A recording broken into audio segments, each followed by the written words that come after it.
रुकी रहो। मानव पाचन तंत्र क्या है? Human digestive system. Digestive system, digestion कैसे होता है? पाचन वो फूड, वो कॉम्प्लेक्स फूड जिसको हम सिंपल फॉर्म में चेंज करते हैं उसको हम पाचन कहते हैं। ठीक है, जैसे जटिल भोज्य पदार्थ को सरल भोज्य पदार्थ में बदलने की प्रक्रिया को हम पाचन कहते हैं। पाचन कहाँ से स्टार्ट होता है? ये क्वेश्चन आता है पेपर में। पाचन माउथ से ही स्टार्ट हो जाता है। बहुत सारे बच्चे बोलते हैं पाचन पेट से स्टार्ट होता है, तो ऐसा नहीं है, पाचन माउथ से स्टार्ट होता है। माउथ में आप फूड को रखते हैं, जैसे ही आप माउथ में फूड को रखते हैं तुरंत आपका सलाइवरी ग्लैंड एक्टिव हो जाता है। आपके टंग पे जो है सलाइवा पाई जाती है, उस सलाइवा में एमाइलेज नामक एंजाइम पाई जाती है, जिससे वहीं से पाचन स्टार्ट हो जाता है। उसके बाद में आप भोजन को, कॉम्प्लेक्स फूड को जब आप टंग पे रखते हैं तो दांतों के माध्यम से चबा चबा के उसको सिंपल फॉर्म में चेंज कर देते हैं, और जो एमाइलेज नामक एंजाइम होती है वो स्टार्च फूड को शुगर फॉर्म में चेंज करती है। उसके बाद क्या होता है, जो लुगदी बनती है, जो चबा के आप लुगदी बनाते हैं उसको हम काइम बोलते हैं। वो फिर धीरे धीरे इस पाइप के माध्यम से, ग्रसनी यानी पैरिंग के माध्यम से, ग्रेफिका एसोफेगस नली के माध्यम से स्टमक तक पहुंचता है।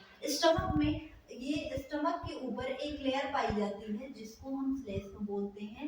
इंग्लिश में इसको हम म्यूकस बोलते हैं। इसको हम हिंदी में श्लेष्म बोलते हैं और इंग्लिश में हम इसको म्यूकस बोलते हैं, जो चिपचिपा पदार्थ होता है।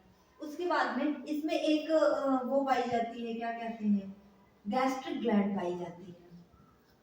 इसको हम हिंदी में जठर ग्रंथि बोलते हैं। जठर ग्रंथि। अब जठर ग्रंथि यानी गैस्ट्रिक ग्लैंड में म्यूकस होता है, यानी कि जैसे फूड हमारे स्टमक में आते हैं वहीं से हमारा डाइजेशन वहां भी एक्टिव हो जाता है, फुली एक्टिव रहता है। इसमें क्या होता है, जो गैस्ट्रिक ग्लैंड होती है, गैस्ट्रिक ग्लैंड में म्यूकस होता है, 90% वाटर होता है और HCl होता है। पेप्सिन नामक एक एंजाइम होती है जिसके माध्यम से फूड हमारे यही डाइजेस्ट होने स्टार्ट हो जाते हैं। फिर यहाँ से ये फूड हमारे क्षुद्रांत में आते हैं, यानी उसको हम स्मॉल इंटेस्टाइन, छोटी आंत बोलते हैं।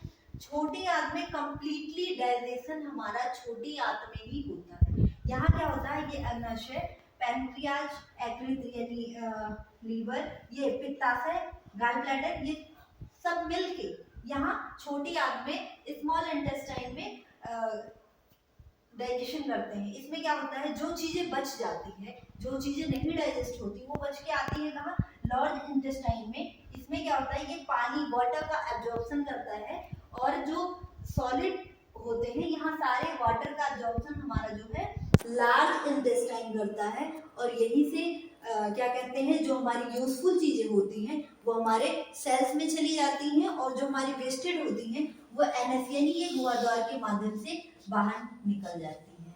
हमारा कंप्लीटली डाइजेशन हो गया। ठीक है।